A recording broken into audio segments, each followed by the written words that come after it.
Anxiety is good for something, because I was like, something's different. Why is Rachel up here? And what if she's not being recorded? Anxiety is good for some things. That's true. Some. I do get into a spiral of what if thinking, though. And Oh, yeah. And I'd say like maybe 15% of the time that's justified. And about 85% of the time, it's needless worrying. So I'm going to try to work on that, I think. It's been a lifetime. RBC tells me that I'm spending against my budget, which, I'll be honest with you, I never set up a budget with RBC. So what budget are they comparing it to? Are they looking at their own thoughts on what your budget should be based on your income? I have no idea. All I know is it's none of your business, RBC. Wait a minute. Did they email you and they're like, you're spending? It literally came as like a message from the app, like a push notification. And I only took a look at it because whenever I do like a payment online, usually I'll get one that just says, hey, this payment went through. So of course, just to be on the safe side, this is right in line with the anxiety that we were just talking about. Of course, I want to make sure that nothing looked untoward. And then they're like, bam, you're failing. Thanks, RBC. I needed that today. I needed that. And actually, we're not. We're doing great, but RBC doesn't think so. RBC isn't aware of what it's like to be a human in the world today. No, it's probably AI, actually. It's probably just a robot. Who's like, yeah, and the robot would can know. You not eat information? Yeah. Well, I guess we can try doing this again. Except I closed the intro. Here we go. Don't worry. It's coming up. Welcome to Ghosts, I guess, where two Canadian ladies get together to talk about weird supernatural shit that doesn't seem to have a place in normal conversation. We talk about our own experiences, invite other guests to share theirs, and at the end of every episode, we will discuss how much our conversation and stories convinced us, or didn't, to believe in the paranormal. So, do we believe in ghosts? Hard to say, but please join us as we talk about it anyway. I almost said we talk about our own experiences, invite other ghosts to share theirs. Well, we are going to invite some other ghosts someday. Yeah. I mean, like, I want them to know that I'm not inviting them in, but that they're welcome here. That's what I would say. That would make me feel more comfortable, I'd say. You're safe here with me. What was that? What'd you say? I said, you're safe here with me. Exactly. Like, I'm with you, or you're just saying that that's what we're saying to the ghosts? The ghosties. Great. But you also. Great. You also. I'd like to tell the audience I got a little tiny kitten, and her name is Jinx. Yeah. She's perfect. And she is, I'm not a cat lover. I'm not a cat hater. I'm a cat. I tolerate them. And I think they're, hey, you're pretty cool. Yeah. But I was called, the universe called me to Jinx. And I have several things supporting that. And I was like, well, Jinx, you're going to have to tell me if you're coming home with me. Because I don't know if this is the right thing. And she told me. And then she is a true soul match. She's just like immediate bond, immediate perfection. And I can't imagine if I wouldn't have adopted her. That's so sweet. Which is, it's so wild. I was like, I did not know I could feel this way about a cat. Yeah, I'd miss having a cat. But we can't get one just yet because Nim would love it too hard. Yeah. But I'm very happy to hear about Jinx. She's extremely cute. She seems very, like, sultry. I call her Tyra Banks. She's a light supermodel. Well, she's as beautiful as a supermodel. That's true. I know. I call her Miss Monsoon. She's always just like, and then she like flicks off. She's like a lightning bolt. Oh, she's got such magnetism. She's like walking. She's like, I do my little walk on. Wait, was it? I do my little dance on the catwalk. That's what she's doing. I shake my bum on the catwalk. My little cat bum on the catwalk. Is that the song I'm Too Sexy? It is. Okay. It's it's amazing that song exists. There's some songs where I can't like immediately draw another guess because as mentioned, off the air, I didn't sleep so well. So my brain's not firing on all cylinders. But there are some songs, and that is an example of one where you're like, how did this song become so popular? And it's like, it's classic. There's lots of nostalgia. I'm not against the song. Don't come for me. But how did it become a song? Okay, and also this song by Rebecca Black. Friday. Yep. I mean, popular because it was so bad. I think it's not on the same level as I'm So Sexy. No, that was like, enjoy it. This is a legitimate artist. That's what they told us at the time. Yeah. But I don't think it was. It's not always about merit. No. I'll maybe do some research for next record just to be like, where is he now? I don't even know what his name is. I don't even know who sings it. I'm Too Sexy guy. Okay, well, in the spirit of Halloweeny, which is we thought Friday? Yeah. Friday. Yeah. We thought, hey, let's do just a quickie bonus episode, a very short one, where we each come with like a little something. I think you're going to come with a spooky story. Well, it's not mine. It's Carly's. Oh, it's Carly's. Yep. Okay. I thought in the spirit of Halloweeny and spooky season, I wanted to blend my two favorite things, which is poetry and the paranormal. And I would recite and discuss concepts from my favorite poem. Ooh. What a fancy, educated woman. Intolerable. Do you know how to use a computer? What about PowerPoint?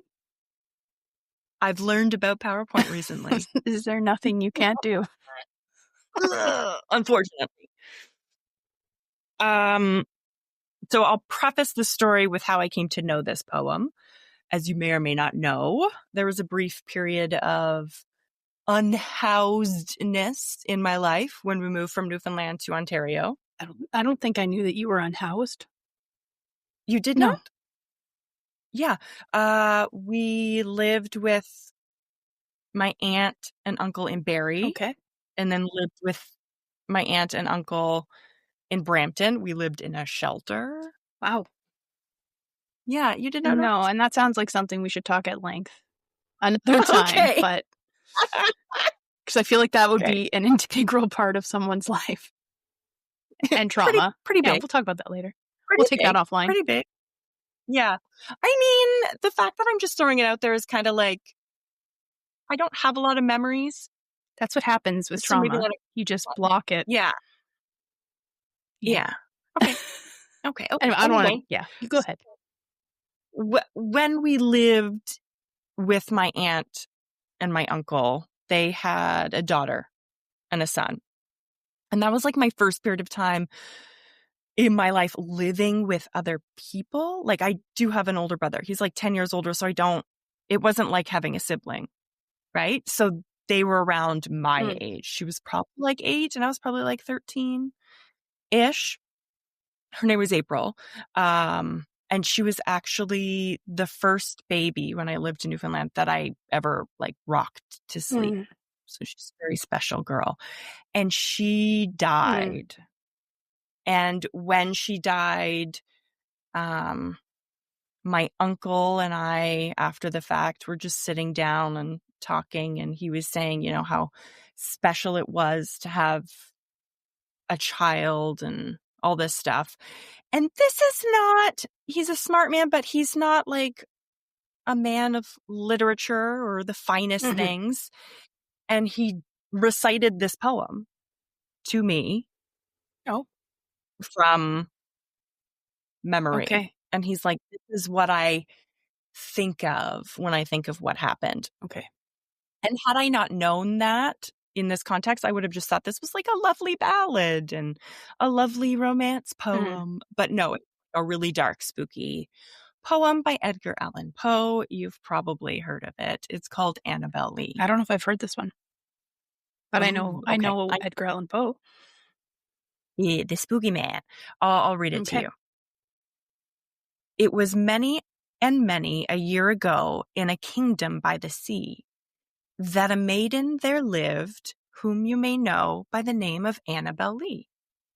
And this maiden, she lived with no other thought than to love and be loved by me. I was a child and she was a child in this kingdom by the sea. But we loved with a love that was more than love, I and my Annabel Lee. With a love that the winged seraphs of heaven coveted her and me. And this was the reason that long ago in this kingdom by the sea, a wind blew out of a cloud, chilling my beautiful Annabel Lee. So that her highborn kinsmen came and bore her away from me to shut her up in a sepulchre in this kingdom by the sea. The angels, not half so happy in heaven, went envying her and me. Yes, that was the reason, as all men know in this kingdom by the sea, that the wind came out of the cloud by night, chilling and killing my Annabel Lee. But our love, it was stronger by far than the love of those who were older than we, of many far wiser than we, and neither the angels in heaven above nor the demons down under the sea can ever dissever my soul from the soul of the beautiful Annabel Lee. For the moon never beams without bringing me dreams of the beautiful Annabel Lee. And the stars never rise, but I feel the bright eyes of the beautiful Annabel Lee. And so all the night tide, I lay down by the side of my darling, my life and my bride, in her sepulchre by the sea, in her tomb by the sounding sea. The end.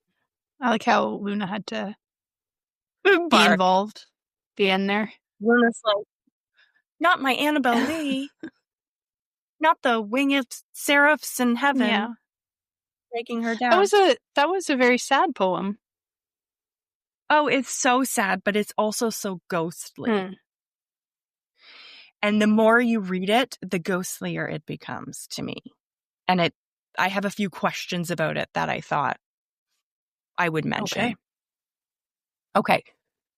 For you, cosmic interference. Can angels or demons or winged seraphs really be blamed for killing someone and taking them away? Think.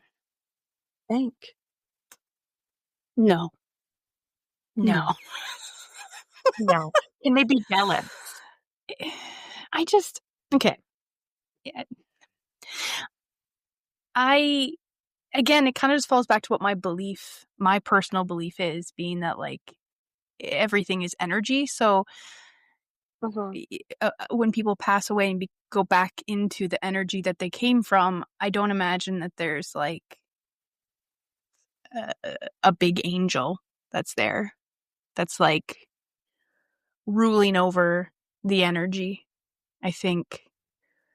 So, do you think you're jealous? I think... Can a ghost be jealous?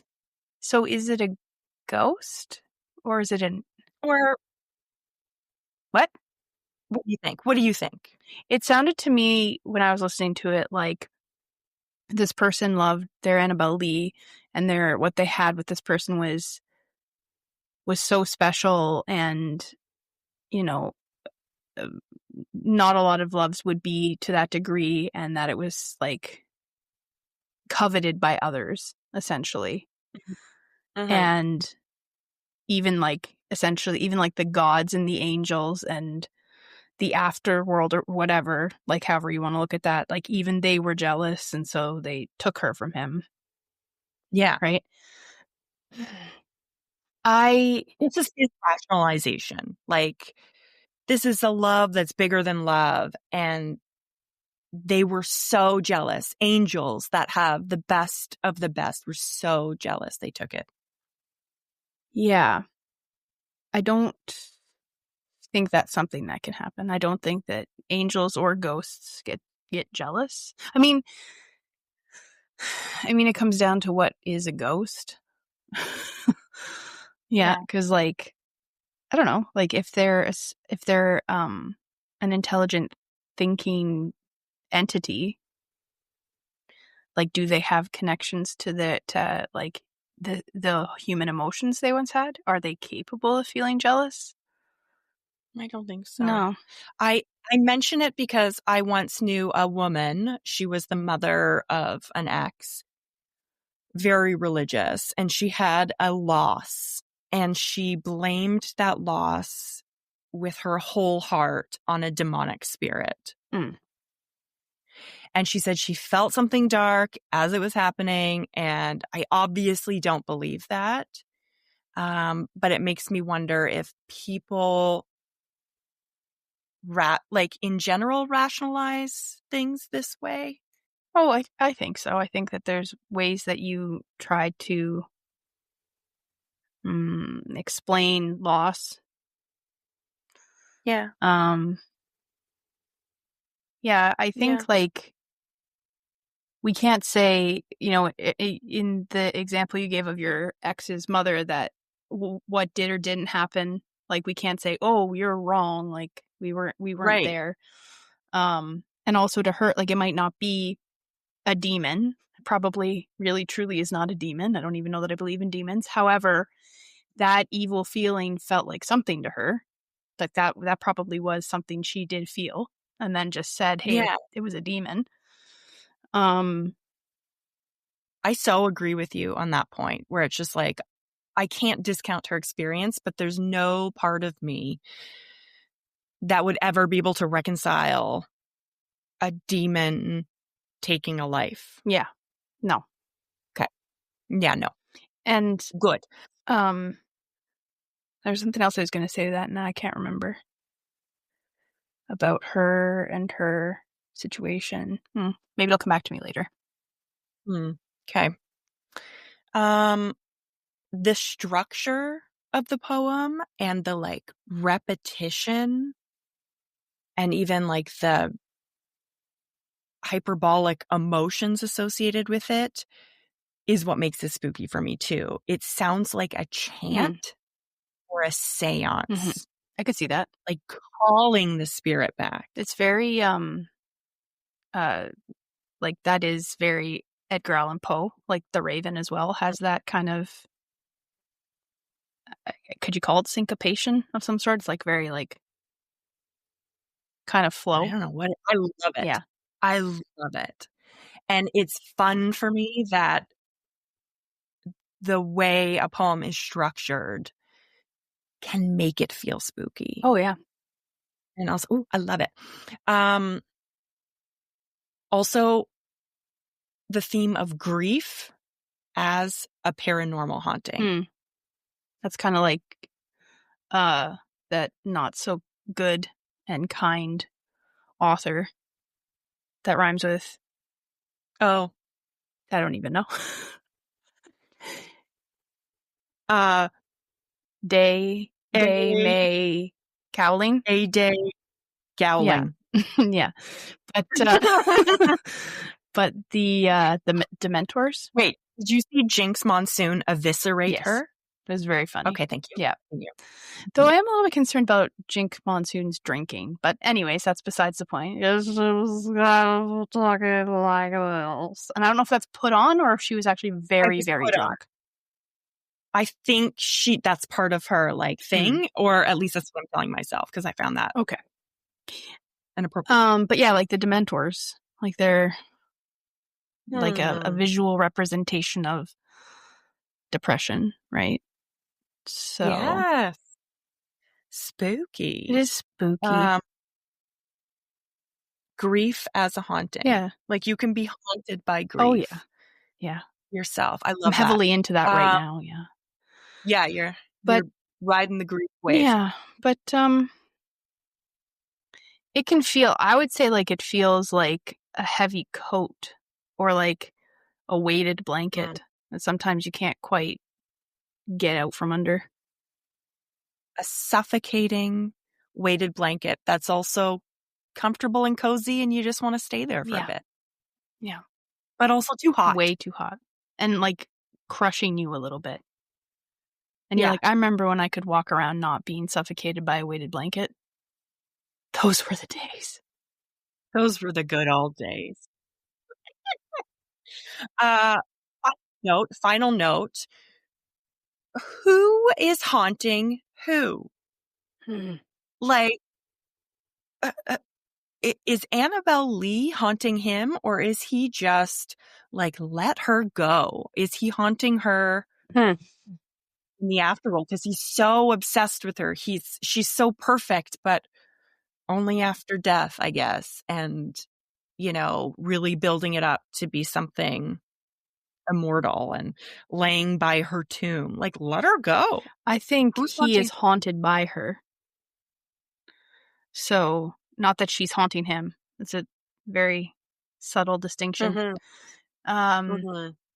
Yeah, he's like trapped in a loop of memory and romanticizing, and like, no doubt that he loved her very much, no doubt that she was very wonderful and amazing in all the ways that he saw her, but yeah, you're like, you have to kind of just, at some point you have to move on. You have to be able to like walk away. And then he's just rationalizing the loss or trying to find some reason why it happened by blaming like the angels or a demon or something like that. Yeah. I wish I could recall this, but it's bringing to memory something I must have watched. I think it was a Netflix spooky show where like the spirit was just like, you have to let me go. You're haunting me at this point. I can't go on without this release. Yeah. That's what it reminds me of. Yeah, that's my spooky prepare for Halloween. I liked it. Get the vibes kind of tidbit. Yeah, I liked it. It was good. Well done. Did you have a spooky story too, or I can't remember? No, just my poem. Keep it nice and short. No, it was good.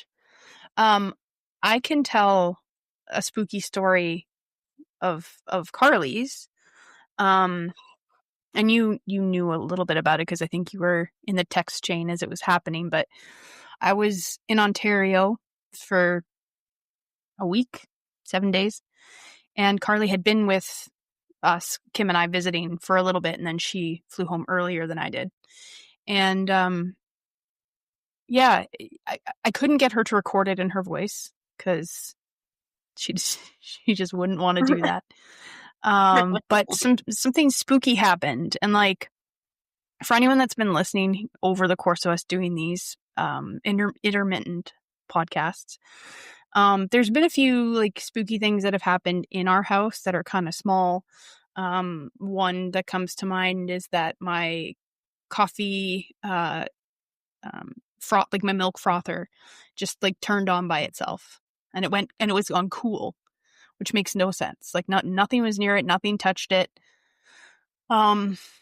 There's a few other ones. It doesn't, but just like little things where I'm just like, well, that's very strange and very odd. But I was constantly like, we're not haunted though. I don't think that there's any haunting happening here. So this is, I'm going to read this from exactly as Carly wrote it. So it's like in her voice. So it's going to have like and it's going to be referring to Rachel, but it's me just reading out what her story essentially.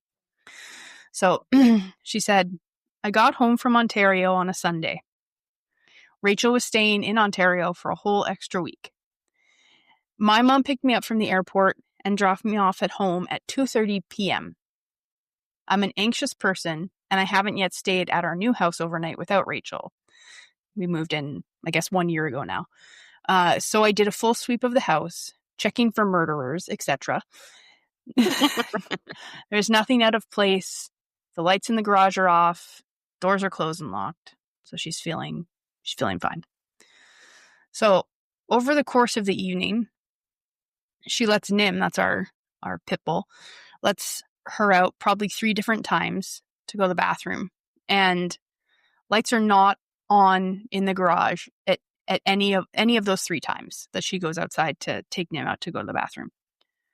So then right before dusk, at around 7:30 p.m., she goes to let Nim out again, and the garage light is on. But no one has been in the garage. No one has been over at the house. Nothing has happened since Carly got home other than her just being home and letting Nim out here and there. So the light itself, it is hardwired in. There's no switch for it. So it's a pull cord light. You go in, you pull the cord, light goes on. All the rest of the lights in the garage are off. And it's the only one pull cord light that's on. So that's very strange and scary. So this is the rest of in her voice. So she's terrified and she runs away to her parents' house, which, just to be clear, it's down the road. And she told her mom the story. And this part's funny. She told her mom, and her mom asked if Carly had turned it off. And she said, "I've seen enough horror movies to not go in the garage at dusk to turn off the phantom light." And fair enough. I think I probably wouldn't. I would have been like, I'm not dealing with that. So, okay, I see.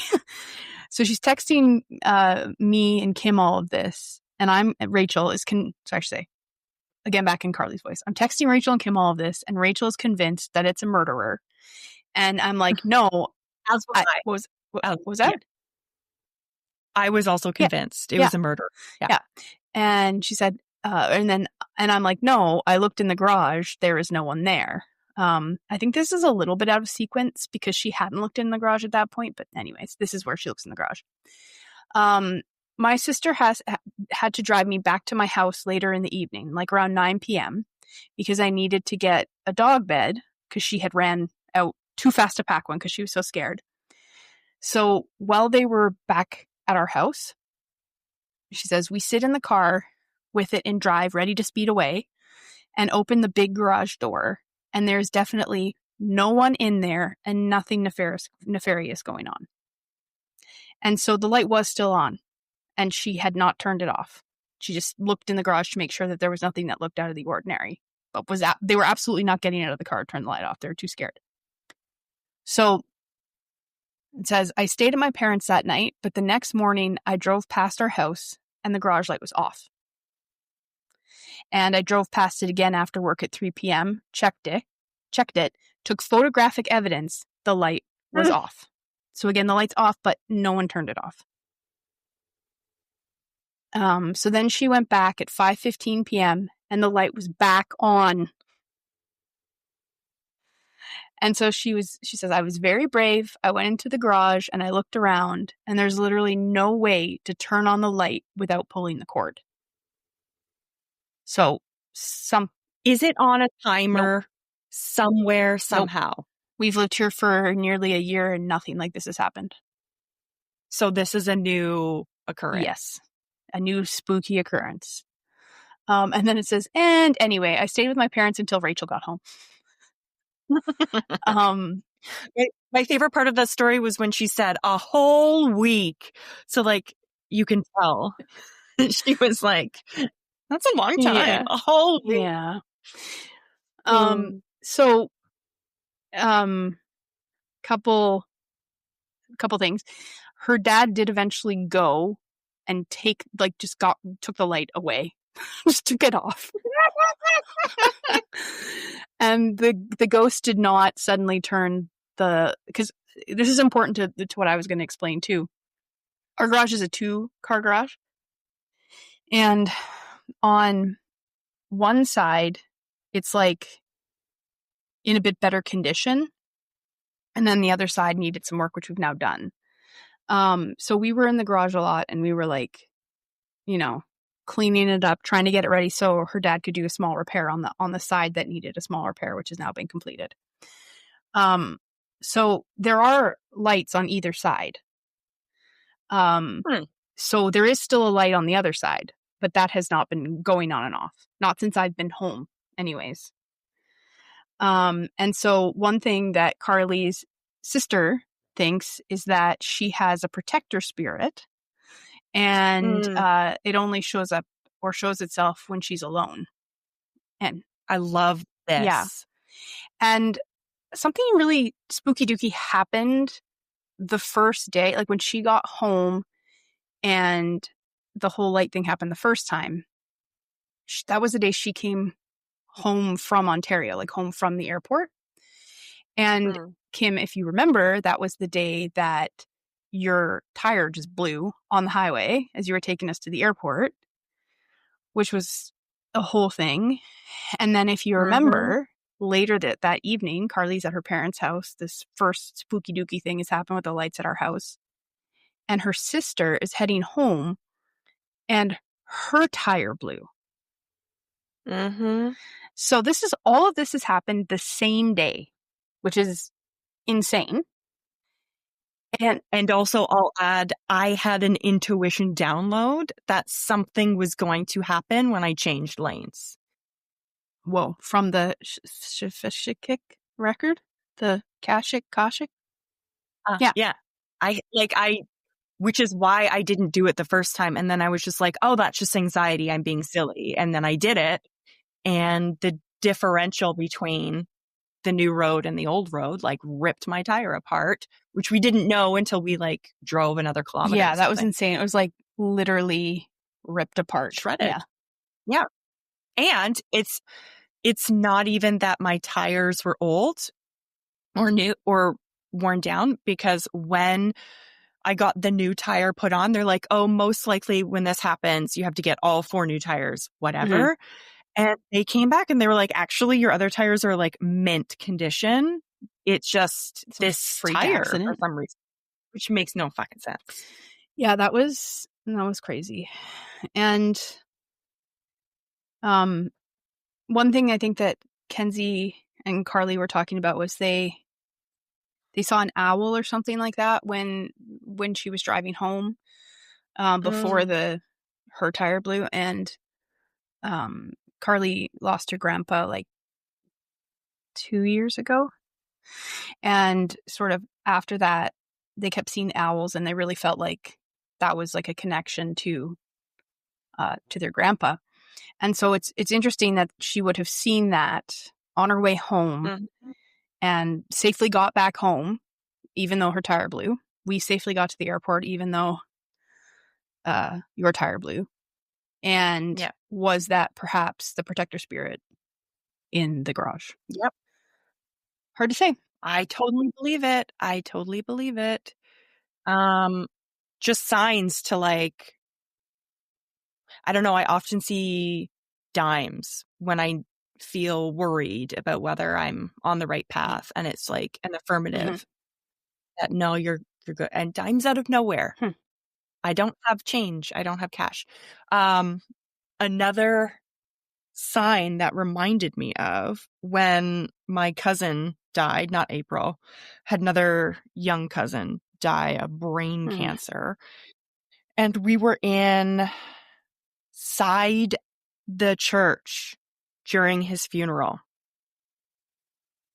And a very, like, critical part of this funeral, when, like, there's, lots of grief and crying and sadness and you're wrapping things up, a dragonfly was just flying in the church, a closed door church, and like circling around his mother and then circling around the aunts. And we were all like trying to be respectful, but we're like, do you see this? And I have since come to learn that, like, dragonflies are some sort of a symbol. So, like, maybe that was a meaningful symbol to her or him or somebody. Didn't think of it again until this past 2 weekends ago, we were doing spreading ashes of John's dad in the forest. And John's walking out onto this broken down bridge over a swamp that Luna also jumped into and stunk. And he was trying not to fall, and a dragonfly came and perched on the ledge. I have not seen a dragonfly in any other setting. Oh, wow. We have lots of dragonflies here. But I've never seen, I've seen a dragonfly twice in my life. I think our province just releases them to eat mosquitoes. So that's why I think we see them often. Oh, smart. But yeah, that's, like there's signs like that. I had signs that I'll talk to you about offline from the grief that I recently experienced that I don't want to get into, but maybe at some point. But yeah, it's interesting. I would have to ask Carly if she felt like she liked the idea that it was protective spirit. I mean, it scared the bejesus out of her regardless. But yeah. And then one thing I was going to say, which like kind of, I guess could say converted a non-believer, or made me more inclined to think that something supernatural was happening, is I kind of explained there's two sides of the garage. And I thought it was the car side, because that's the side that we were doing some of the repairs on. And we were having trouble with the light, like the light in the garage opener. So I just assumed, because very recently we'd been in there and we'd been fiddling with it on that side, that maybe, that might have been the case, and maybe we turned on a motion sensor, but it wasn't that side. It was the opposite side, where we weren't even in there doing anything, not touching the light, not nothing. So when she said no, it was the other side, I was like, okay. Well, that's spooky, and there's no explanation for it. Yeah. My immediate sense was, get out of there. There's a man in the garage. But I think with all the other stuff surrounding it, it's kind of like, you got to listen to the signs. It makes me question, like, how come these things only happen at dark or when you're alone? And it could be the protector, or it could also be like, you've got this heightened sense of awareness. Maybe this is happening all the time, but when you're alone, you've got this heightened sense of awareness, or when it's dark, that you feel more vulnerable and you're letting more things come through. And I don't think it's you're making stuff up or you're getting all worked up. I think you're letting things come in.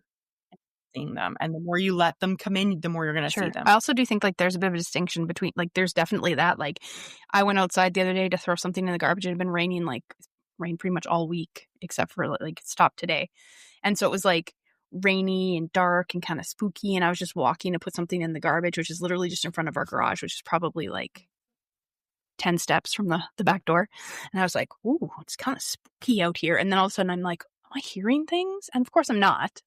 Right? So that definitely happens. But with Carly, what I think is so weird is that, like, she was just like going about life as usual, just letting the dog out, nothing out of the ordinary. And yes, of course, she was probably a little bit nervous to be staying at the house again without me. Like, that was there. But like, she was just walking through, checking. Yeah, but that was just like, she was just doing normal things. And for like 2 or 3 times, for nothing to be out of the ordinary or to have been different or changed, and then the next time the light being on, and the fact that it went off and then it went on again, like, it's just it's spooky. There's not really an explanation for it. Yep. So I love it. I feel like there is a protector. I feel like Jim Hunt would be able to tell us too. Yeah, probably. Yeah. Okay. I have to go. Yeah, me too. I've got a whole host of things to do, and this could have been longer, but we just decided to tackle difficulties. We also just popped in to say boo. Love ya. Love ya, miss ya, boo. Enjoy your Halloween. Don't eat too much candy. Just remember that the realm between the spirit world and the non-spirit world is extra thin around this time. So who knows what you might see or what you might experience. And you can always DM us on Instagram if you have a fun story to tell us. They better. It would be great. Be great. Wouldn't it be great if something spooky happened on Halloween and they told us about that? That would be.